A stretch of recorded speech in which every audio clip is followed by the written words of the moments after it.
Season 2 Stage 4 is almost out.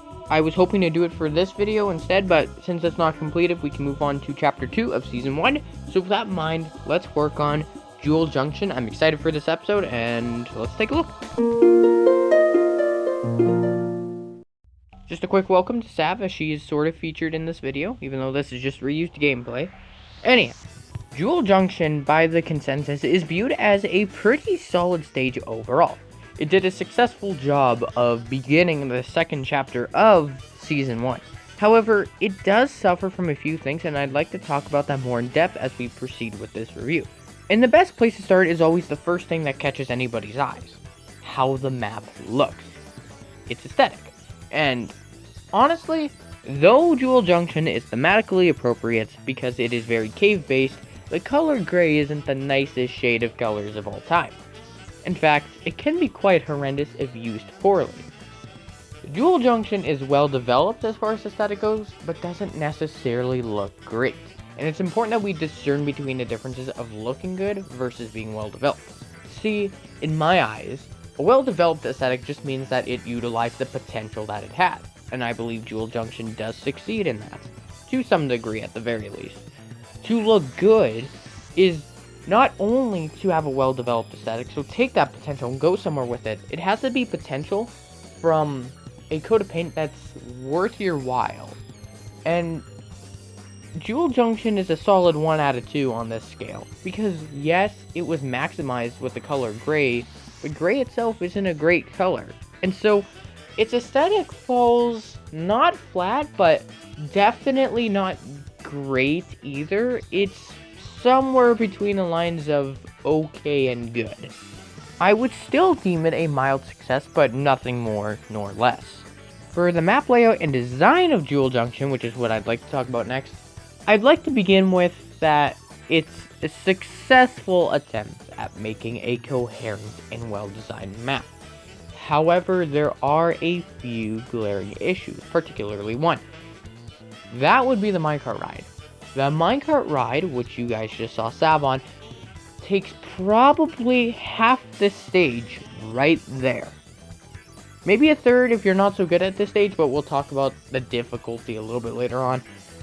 That's half the stage of doing nothing. The whole point of playing the stages is for something for you to interact with and improve at. You cannot improve if something's doing the work for you, because the way it's going to do the work for you is fixed. There's no change in that interval. Wait, I'm getting a call here. Hello? You can skip 80% of the minecarts. Wait, I can? Really? Yeah, it's quite obvious. I didn't realize how you didn't see it the first time around. Well, I don't know what to tell you, man. It's Junction, bitch. No need to be an asshole about... Despite the flaw concerning the minecarts, Junction is pretty sound in map design, and so there's not a lot that would need to be changed here. Now, there is a bit of another issue, and I kind of undersold that because it's much bigger than I'm letting on. The difficulty is way too easy. Parkway Pier had an excuse as sort of wrap-up to a chapter, so it was more celebratory-based. This, however, does not have any right to be this easy. A fetus could join the world, play Junction, and get an S medal with little effort. A champ medal, maybe not so much, because mission 2 and 4 are actually challenging for champ, while 1, 3, and 5 are easy as can be. But either way, if a fetus can log on and pull this shit, then we've got a problem. Now, even though the difficulty is an absolute pushover for the most part in Junction, there is one ray of hope that isn't whatsoever.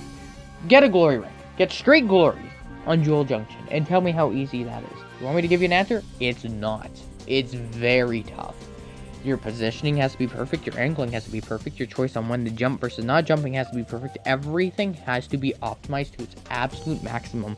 And even if you do this all perfectly, I guarantee you, you're not going to beat any glory requirement by anything more than maybe 2 seconds. Maybe even 1.5 seconds. That's how tight this shit can be sometimes.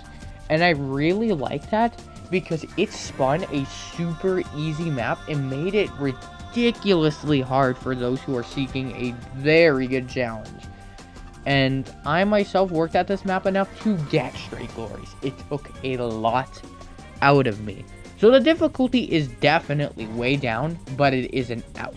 Now, despite its flaws, its lack of difficulty, its questionable minecart ride. Other than that, it's a very sound map. Jewel Junction is perfect for casual players and continues the trend of the turning point for a lot of struggling players. Prior to Parkway Pier and Jewel Junction, a lot of players will be getting anywhere between a D and a B for the most part. Then Parkway Pier comes around and you see them bumping up to A's and S's, and Jewel Junction, they continue that trend, and suddenly they have this courage to go back and bring those D's to B's up to A's and even S's. And so, Jewel Junction still serves a purpose in that regard as a bit of hope for newer players and even the amateurs, and to a small extent the intermediates, even if it means alienating the advanced players. At the end of the day, however, I believe that it's better to appeal to the casual over the advanced. But in a way, Jewel Junction is a parallel of Altitude Arc, in a sense. Altitude Arc is very hard for no reason and alienates the casual players by a long shot. This is the same by being the exact opposite. Alienates the advanced players by being easy for no good reason. However, it is safe to say that I would much prefer the latter than the former as a whole, and I'm sure everybody else would too. While Junction is not a masterpiece by any means possible, it is still a very solid installment and does a good job at opening Chapter 2. A lot of people enjoy this map, and I can definitely see the appeal. It does have flaws, yes, but those flaws can be mended depending on how you play and if you're smart and willing to optimize the design of the map. And so, as a whole, like I said before, it is much better to me that this map appeals to the casuals over the advanced, because the casuals is just a higher mass of people while the advanced is more so spread thin. And so you're pleasing more people by appealing to the easier side of things. There's enjoyment to be had here, and it does a good job at beginning the second chapter of Season 1. While it's not our best work, Jewel Junction is still sitting comfortable in the eyes of reputation. A stage that is definitely great overall, but does have a few weaknesses in the mix, however, still remains enjoyable to a lot of people. I forgot how abrupt these endings were.